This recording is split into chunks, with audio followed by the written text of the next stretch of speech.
Next day customer ಫ್ಯಾಮಿಲಿನ ಕರ್ಕೊಂಡು ಚಾಮುಂಡೇಶ್ವರಿ ಬೆಟ್ಟಕ್ಕೆ ಹೋಗಬೇಕಿತ್ತು. ಅವ್ರನ್ನೆಲ್ಲ ಕರ್ಕೊಬರುವಾಗ ಕಸ್ಟಮರ್ ಇದ್ಕೊಂಡು ಕಾಫಿ ಕುಡಿಬೇಕು ನಿಲ್ಸಂದ್ರೆ ಇವ್ರದ್ದೆಲ್ಲ ಕಾಫಿ ಕುಡಿದಿದ್ದೆಲ್ಲ ಆದಮೇಲೆ ಮತ್ತೆ ಚಾಮುಂಡೇಶ್ವರಿ ಬೆಟ್ಟಕ್ಕೆ ಬಂದ್ವಿ. ಇಲ್ಲಿ ಬಂದಮೇಲೆ ಕಸ್ಟಮರ್ ಬರ್ರಿ ಹೋಗ್ಬಿಟ್ಟು ಬರೋಣ ಅಂದರು. ಇಲ್ಲ ಸರ್ ನೀವು ಹೋಗ್ಬಿಟ್ಟು ಬನ್ನಿ, ನಾನು ಇಲ್ಲೇ ಇರ್ತೀನಿ ಅಂತ ಅವ್ರಿಗೆ ಹೇಳಿದೆ. ಅಲ್ಲಿ ಕಾಫಿ ಸೆಟ್ ಆಗಿಲ್ಲ ಅಂತ ನಾನು ಇಲ್ಲಿ ಟೀ ಅಂಗಡಿ ಹತ್ರ ಬಂದು ಟೀ ಹೇಳಿದೆ. ಇಲ್ಲಿ ಮತ್ತೆ ಟೀ ಕುಡ್ಕೊಂಡು ನಾನು ಹೋಗಿ ಎಲ್ಲ ಸುತ್ತಾಡ್ಕೊಂಡು ಬರೋಣ ಅಂತ ಕೆಳಗೆ ಬಂದೆ. ಕೆಳಗೆ ಬಂದಾಗ ಇಲ್ಲೊಂದು ಫ್ಯಾಮಿಲಿ ಸಿಕ್ತು ನನಗೆ. ಗ್ರೂಪ್ ಫೋಟೋ ಒಂದು ತೆಗಿಬೇಕಿತ್ತು ಅಂತ ಅವ್ರದ್ದು ಗ್ರೂಪ್ ಫೋಟೋ ತೆಗೆದು ವೀಡಿಯೋ ಮಾಡ್ಕೊಂಡು ಮತ್ತೆ ಫೋನ್ ಕೊಟ್ಟು ನಾನು ಅಲ್ಲಿಂದ ಇನ್ನೊಂದು ಸ್ವಲ್ಪ ಮುಂದೆ ಬಂದೆ. ಇದೆಲ್ಲ ನೋಡ್ದಾದ್ಮೇಲೆ ದೇವಸ್ಥಾನಕ್ಕೆ ಹೋಗೋಣ ಅಂತ ನಾನು ಹೋದೆ. ಅಂದರೆ ದೇವಸ್ಥಾನದ ಒಳಗೆ ಹೋಗೋಣ ಅಂತೆಲ್ಲ, ಸುಮ್ಮನೆ ನೋಡ್ಕೊ ಬರೋಣ ಅಂತ ನಾನು ದೇವಸ್ಥಾನದ ಕಡೆ ಹೊರಟೆ. ಚಿಕ್ಕ ವಯಸ್ಸಿಂದನೂ ನಾನು ಬಂದಿರೋದು ಫಸ್ಟ್ ಟೈಮ್ ಚಾಮುಂಡೇಶ್ವರಿ ಬೆಟ್ಟಕ್ಕೆ. ಯಾಕಂದರೆ ನಾನು ಇವತ್ತಿಗೂ ಬಂದಿಲ್ಲ ಮೈಸೂರು ಕಡೆ. ಇಲ್ಲಿ ಬಂದು ದೇವಸ್ಥಾನ ಎಲ್ಲ ನೋಡಿದೆ. ದೇವಸ್ಥಾನ ತುಂಬ ಚೆನ್ನಾಗಿ ಕಟ್ಟವ್ರೆ, ಬೆಟ್ಟದ ಮೇಲೆ ಇದೆ ಇರೋದು.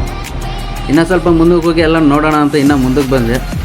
ಇದೆಲ್ಲ ನೋಡ್ತಾ ಇದ್ದೆ ಏನೇನಿದೆ ಏನು ಅಂತೆಲ್ಲ ನೋಡ್ತಾ ಇದ್ದಾಗೆ ನನಗೆ ಕಸ್ಟಮರ್ ಕಡೆಯಿಂದ ಫೋನ್ ಮಾಡ್ತು ಬರ್ರಿ ಅಂತ. ಮತ್ತು ಕಸ್ಟಮರ್ನ ಪಿಕಪ್ ಮಾಡಿಕೊಂಡು ಸೀದಾ ರೂಮ್ ಕಡೆ ಹೊರಟೆ. ಮತ್ತು ನೆಕ್ಸ್ಟ್ ವೀಡಿಯೋದಲ್ಲಿ ಸಿಗೋಣ, ಬಾಯ್.